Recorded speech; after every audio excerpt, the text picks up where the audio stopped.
আমাদের জীবনে এরকম অসংখ্য কাহিনী আছে যেখানে আমরা এই কনসিস্টেন্ট হার্ডওয়ার্ক ওনাদের জীবনে দেখব। আমি যদি অ্যানাদার এক্সাম্পল দেই, আমাদের 4টা বড় ফিক আছে তো ইসলাম ধর্মের থিওলজিক্যাল পার্সপেক্টিভে। তার মধ্যে একজন হচ্ছেন ইমাম শাফি রাহিমাহুল্লাহ। ওনার জন্ম হয়েছিল প্যালেস্টাইনে, গাজাতে, এবং উনি যখন অল্প বয়স তখন ওনার বাবা মারা যান। কিন্তু ওনার ফ্যামিলি হেরিটেজ ছিল কুরাইশ। তো ওনার মা তখন একটা খুব টাফ ডিসিশন নিচ্ছেন যে ওনারা প্যালেস্টাইনে থাকবেন না, ওনারা চলে আসবেন মক্কায়। সো শি ওয়াজ সিঙ্গেল মম, বাবা নাই, ছোট্ট একটা বাচ্চা। তো তাকে নিয়ে উনি এই কঠিন ডিসিশন নিচ্ছেন যে না, আমি প্যালেস্টাইন থেকে আমি মাইগ্রেট করব টু মক্কা। উনি মক্কায় চলে আসছেন। মোটিভেশন কি ছিল? মোটিভেশন ছিল দুইটা। একটা হলো যেহেতু কুরাইশ বংশের, তাহলে মক্কায় আসলে they can connect to that tribe more, এটা ছিল একটা মোটিভেশন। আরেকটা মোটিভেশন ছিল যে তখনকার সময়ে ইসলামিক এডুকেশনের সেন্টার ছিল মক্কা এবং Medina. All the famous scholars ওইখানে ছিল। তো এই কারণে যখন উনি মক্কায় আসলেন, তখন মক্কায় খুব ফেমাস স্কলারের অধীনে উনি পড়াশোনা করলেন। আর একটু বড় হওয়ার পর উনি মদিনায় চলে গেলেন, এবং মদিনায় ইমাম মালিক ওনার টিচার ছিল। সো ইমাম মালিকি ফিক ওনার নামে। সো হি ওয়াজ অ্যানাদার ইমাম। তো এই যে ইমাম মালিকের অধীনে এইরকম একজন গ্রেট টিচারের অধীনে পড়ার সুযোগ পেলেন ইমাম শাফি, এর মধ্য দিয়ে উনি ইমাম শাফি হয়ে উঠলেন। তো if you look into his life, তার মায়ের যে ডিসিশন যে আমি প্যালেস্টাইন থেকে এই হার্ডওয়ার্কটা করে মক্কায় মাইগ্রেট করব, এই ডিসিশন তার লাইফে ট্রিমেন্ডাস ভূমিকা পালন করছে। আমি নিশ্চিত বলতে পারি তোমরা আজকে যারা এই সফলতা অর্জন করছো, তোমাদের জীবনে তোমাদের বাবা মা, আত্মীয় স্বজন, শিক্ষক, কারো না কারো এরকম ভূমিকা আছে, বড় ধরনের ভূমিকা আছে। এই ভূমিকার কারণেই এরকম পরিবর্তন হয়। তো এটা যেমন একজন ব্যক্তির জীবনে সত্য, এটা জাতির জীবনেও সত্য। যে সমস্ত জাতি, যে সমস্ত নেশন বড় হয়েছে, তাদের লিমিটেশনগুলো ক্রস করে সিভিলাইজেশন তৈরি করছে। আমরা যদি তাদের ইতিহাস দেখি, তাইলেও আমরা দেখব সেখানে great leadership, great people, great moment, এটার এক্সট্রাঅর্ডিনারি কন্ট্রিবিউশন আছে। যেমন ধর আমি একটা ছোট্ট এক্সাম্পল দিই। ইউনাইটেড স্টেটস অফ আমেরিকা এখন সারা দুনিয়ায় মাতবরি করে বেড়াইতেছে, বড় সভ্যতা। তো তারা যখন স্বাধীন হয়েছে, তাদের ফাউন্ডিং ফাদার্স যারা ছিল, ডিক্লারেশন অফ ইন্ডিপেন্ডেন্স যারা লিখছে, তাদের তখনকার সময় লেখালেখি যদি আমরা ফলো করি, তাহলে গ্রেটনেস আমরা দেখব। আমেরিকা স্বাধীন হয়েছে ব্রিটিশদের সাথে যুদ্ধ করে, এবং যারা যুদ্ধ করছে তারাও ব্রিটিশ বর্ন পিপল, তারা ব্রিটেন থেকে এখানে আসছে, এলিট পিপল ছিল। কিন্তু একটা সার্টেন টাইমে ব্রিটিশ যে সাম্রাজ্য ছিল, তাদের ইন্টারেস্টের সাথে তাদের ওন ইন্টারেস্ট কনফ্লিক্ট করছে। এই যুদ্ধের পরে আমেরিকার প্রথম প্রেসিডেন্ট হয়েছিল জর্জ ওয়াশিংটন, এবং উনি রেভলিউশনারি আর্মির কমান্ডার ইন চিফ ছিলেন। ওই সময় যারা পলিটিশিয়ান ছিলেন তাদের মধ্যে উনি খুবই রেসপেক্টেড ছিলেন। উনি প্রথমে ক্ষমতায় আসলেন, এক টার্ম ক্ষমতায় ছিলেন, তারপর আবার নির্বাচিত হইলেন, সেকেন্ড টার্ম ক্ষমতায় ছিলেন। সেকেন্ড টার্ম থাকার পরে উনি ক্ষমতা ছেড়ে দিচ্ছেন। ওনাকে থার্ড টার্ম থাকার জন্য তার যারা ফেলো পলিটিশিয়ান ছিল তারা অনেক অনুরোধ করছেন, কিন্তু উনি থাকেন নাই। এবং এটা খুবই ইন্টারেস্টিং এবং খুবই পাওয়ারফুল এক্সাম্পল। ওই সময়ে সমসাময়িক যেটা পলিটিক্যাল কালচার ছিল, সেটা তো ব্রিটেনের রাজতন্ত্র ছিল। রাজতন্ত্র তো যতক্ষণ লাইফ আছে ততক্ষণ উনি ক্ষমতায় থাকবেন, পারিবারিক থেকে। এই রাজতন্ত্রের এক্সাম্পল থাকার পরেও জর্জ ওয়াশিংটন এই যে এক্সট্রাঅর্ডিনারি ডিসিশন নিলেন যে আমি 2 টার্ম থাকার পরে থাকবো না, আর প্রয়োজন নাই, অন্য কেউ আসুক, পাওয়ার ট্রান্সফার হোক, এখানে অটোক্র্যাটিক এনভায়রনমেন্ট তৈরি না হোক। তখন কিন্তু কনস্টিটিউশনে এটা লেখা নাই যে একজন প্রেসিডেন্ট 2 টার্মের বেশি থাকতে পারবেন না, এটা কনস্টিটিউশনে লেখা নাই। উনি ওইটা নিজের থেকে করলেন। কেন করলেন? উনি এক্সাম্পল সেট করতে চাইছেন। এই যে এক্সাম্পল উনি সেট করলেন, এইটা আমেরিকাতে কনস্টিটিউশনে একজন প্রেসিডেন্ট 2 টার্মের বেশি থাকতে পারবেন না, এইটা করা হয়েছে অনেক পরে, সেকেন্ড ওয়ার্ল্ড ওয়ারের পরে। আমরা 1700 সালের কথা বলতেছি, যখন জর্জ ওয়াশিংটন 1770-80 এই সময়টা। তো দ্বিতীয় বিশ্বযুদ্ধ 1945-এর পরে এসে কনস্টিটিউশনে লেখা হয়েছে যে 2 টার্মের বেশি প্রেসিডেন্ট থাকবে না। কিন্তু এর আগ পর্যন্ত সেকেন্ড ওয়ার্ল্ড ওয়ারের টাইম বাদে আর কেউই 2 টার্মের বেশি থাকেন নাই। কেন থাকেন নাই? ওই এক্সাম্পল দ্বারা ইন্সপায়ার্ড হয়ে।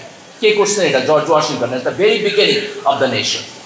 তো এই যে কিছু কিছু ব্যক্তি ছোটোখাটো দলীয় স্বার্থ, ছোটোখাটো ব্যক্তিগত স্বার্থ, নিজের অল্প কিছু পাওয়ার লোভ, এই জিনিসগুলো অতিক্রম করে তার চাইতে উপরে উঠে দেশ এবং জাতিকে নেতৃত্ব দিতে পারেন, এক্সাম্পল সেট করতে পারেন, এই রকম ডিফাইনিং মোমেন্ট যখন কোনো জাতির জীবনে আসে তখন এই জাতি উন্নত হয়।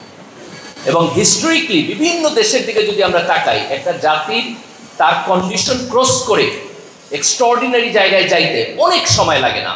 এটা হয়তো 20 বছর টাইম লাগে, 15-20 বছর, 25 বছর, এর মধ্যে একটা জাতি পরিবর্তন করে ফেলতে পারে। জাপানের হিস্ট্রির দিকে যদি আমরা তাকাই, সেকেন্ড ওয়ার্ল্ড ওয়ারের পরে 20-25 বছরের মধ্যে দে কেম ব্যাক।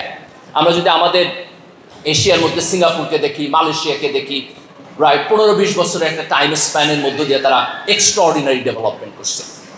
আমি এক্সাম্পলটা এই জন্য আনতেছি যে আজকে বাংলাদেশ যেই জায়গায় দাঁড়িয়ে আছে, জুলাইয়ের গণ অভ্যুত্থানের মধ্য দিয়ে এই দেশের তরুণ প্রজন্ম রাস্তায় দাঁড়াইয়া একটা ফ্যাসিবাদী সরকার ব্যবস্থাকে পতনের দ্বারে নিয়া একটা ডিফাইনিং মোমেন্ট তৈরি করছে আমাদের জাতির জন্য।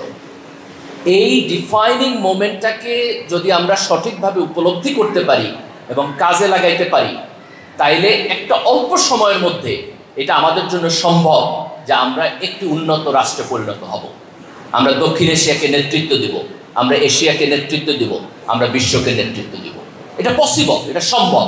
এই ইয়াং জেনারেশনের সাথে যদি একটা দেশকে ভালোবাসবে, দলীয় এবং ব্যক্তিগত স্বার্থের উপরে উঠবে, এরকম একটা কম্পিটেন্ট পলিটিক্যাল লিডারশিপ যদি আমাদের থাকে।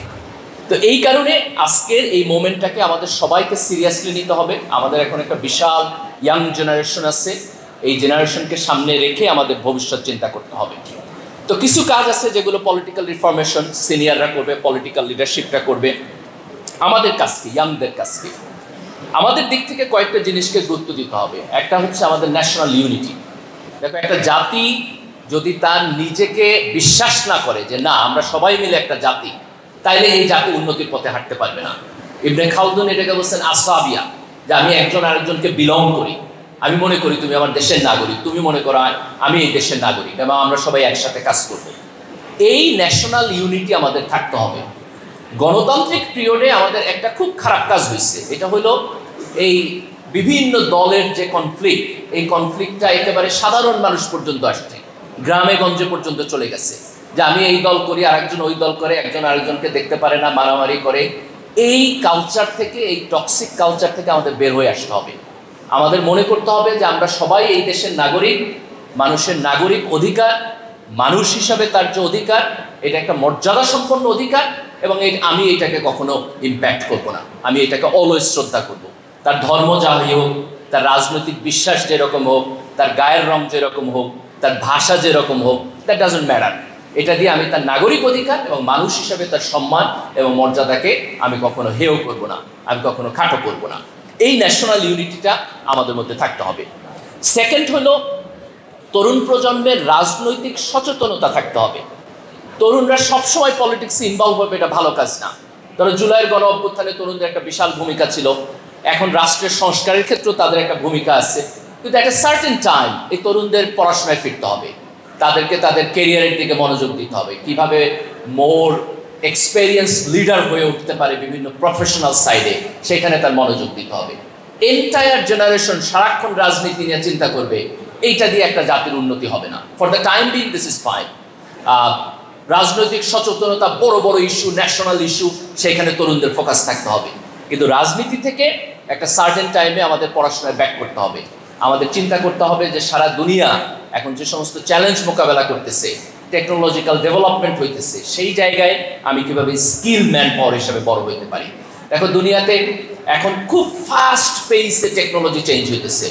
ধরো আমি যদি দেখি যে 1900 সাল থেকে 2000, এই 100 বছরে যতটা ডেভেলপমেন্ট হয়েছে, তুমি 2000 থেকে 2025, এই 25 বছরে তার চাইতে বেশি ডেভেলপমেন্ট দেখবা। এবং সামনের দিনে আর্টিফিশিয়াল ইন্টেলিজেন্স থেকে শুরু করে আরও অনেক নতুন নতুন প্যারাডাইম শিফট হবে। এই প্যারাডাইম শিফটের সাথে আমাদের টেকনোলজিক্যাল ডেভেলপমেন্ট যেন হয়, সেটা আমাদের ফোকাস করতে হবে। তো পলিটিক্যাল কনসাসনেস থাকবে, কিন্তু পলিটিক্যাল অ্যাক্টিভিজমকে কিছুটা কমাইয়া পড়াশোনা বেসড, টেকনোলজি বেসড একটা লিডারশিপ তৈরির জন্য আমাদের চিন্তা করতে হবে। আরেকটা গুরুত্বপূর্ণ জিনিস, সেটা হলো আমাদের দেশে একটা সোশ্যাল ভ্যালুজ আছে। এই সোশ্যাল ভ্যালুজ একটা কনজারভেটিভ সোশ্যাল প্র্যাকটিস থেকে আসছে, এবং ধর্ম থেকে আসছে। আমাদের সংখ্যাগরিষ্ঠ মানুষ মুসলমান, ইসলামের যে কনজারভেটিভ প্রিন্সিপালস আছে সেখান থেকে আসছে।